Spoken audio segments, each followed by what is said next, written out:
ভাবভাবে তো বড় আমি তোর থেকে।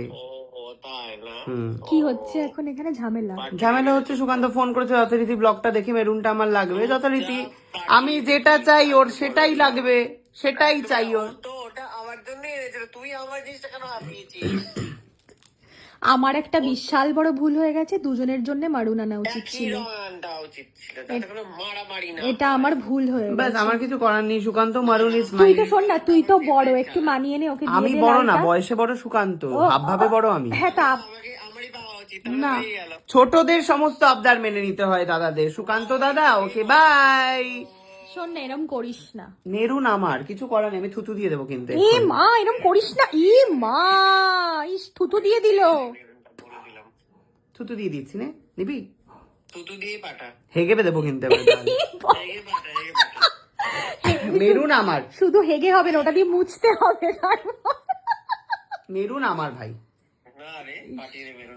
এটা আমি কি ভুল করলাম? আমি মেরুন দুটো একই আমার। রং আনতে পারতাম, আমি ভীষণ বড় ভুল করে ফেলেছি। এই এখানে এখন এই প্যাঁচাল পেরেছে এরা দুজনে মিলে। ওকে গ্রিনটা দে, হ্যাঁ গ্রিনটা কে তুই নিবি? ওকে দে। সাহেব নিবে না না, দিয়ে দে না ওকে মেরুনটা। কেন দেব? ওর সুন্দর সুদর্শন চেহারা, সুন্দর দেখতে সুকান্তকে, গ্রিন পড়বে, ও ব্লু পড়বে। তুই ফসা না ফসা দে। তুই কি কালো নাকি? ফসা তুই কি কালো নাকি? কালো, আমাকে মেরুনটা দিয়ে কেলি নিজেই স্বীকার করেছে ও কালো। এইসব কালো ফর্সা নিয়ে কোনো কথা হবে না। দুজনকেই সুন্দর দেখতে, দুজনেই আমার ভাই। দিয়ে দে ওকে খয়েরিটা। কেন? তুই তো সবুজটা তো তোকে ভালোই লাগছিল। হ্যাঁ, ওর জন্যই তো আনা হয়েছে সবুজটা মনে মনে ভেবে। তাহলে দিদির ভাবনার কি কোনো দাম নেই? মুখটা দেখ। আমি খুব ভুল করেছি রে, আমার দুটো একই কালার আনা উচিত ছিল। আই এম সো সরি, আমি বুঝিনি যে এত প্যাঁচাল পারবি তোরা দুজনে মিলে। কি হবে? যাই হোক না, প্যাঁচাল তো পারবেই জীবনে। এখনো তুই কেন এলি? এসছে তো আমার বাড়িতে আগে। নাম করো লোকে জান। আমার বাড়িতে এসেছে, এটা আমার হয়ে গেল, ব্যাস। আমি ঘাম মুছে দেবো কিন্তু বগলে। এই বাবা, ও কি করছে? থুতু লাগাচ্ছে, ঘাম মুচ্ছে। তুই এটা নিস না সুকান্ত। এই মা, এ বাবা, ছি ছি ছি ছি ছি। তারপরে আমি ওটা ভাবছি কি বলছে? কি বললো? ভাবছি করা যায়। ভিডিও কল করে ও দেখ কি। হাগু মুছে ছবি তুলে পাঠা, হাগু মুছে ইস সেই, ওটা তোরা হবে।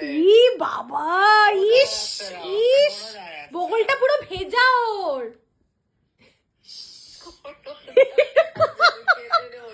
শো, পাঠিয়ে দে। তাও নিবি? এখানে কি নোংরামি শুরু? তাও নিবি? সায়ন চক্রবর্তীর বগলে ঘাম লাগা মাফলার তো মানে নিলাম হবে।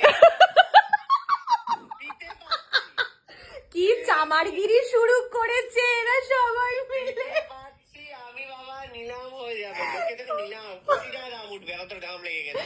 ইস ইস ভগবান, কি ভালো গন্ধ রে। ইস হ্যাঁ, হরিণ তো হরিণ। হরিণ, সায়ক হরিণ। না, হরিণ নাম রাখো আজ থেকে। বল না হরিণ। অসাধারণ গন্ধ। আলো জ্বালিয়েছে, মুখটা কালো লাগছে না, ওই জন্য আলো জ্বালিয়েছে, আবার ব্লগ হচ্ছে দেখে। পাঠিয়ে দে, পাঠিয়ে দে। ওর ভিডিওতে ভালোভাবে বোঝাতে হবে তো। ওটা আমি অন্ধকারে মিশে গেলে কি করে হবে? বলছে পাঠিয়ে দে। বুঝে গেছি। এই ওটা ঘাম মোছা, বগল মোছা পুরো।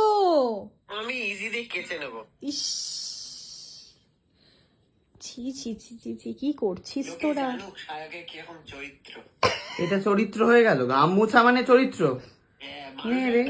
ইস, এটা তুই সিরিয়াসলি, এটা সুকান্ত সিরিয়াসলি তুই নিবি? নাম মুছলি তুই, লজ্জা কর লজ্জা। এই শোন, তুই সিরিয়াসলি নিবি এটা ঘাম মোছাটা? হ্যাঁ, ওটাই নেবে ও। ই মা। গাম মোছা জিনিস পরেই এতদিন মানুষ হয়েছে ও। ঠিক আছে, ওকে বাইরে। ইস, ছি ছি ছি ছি।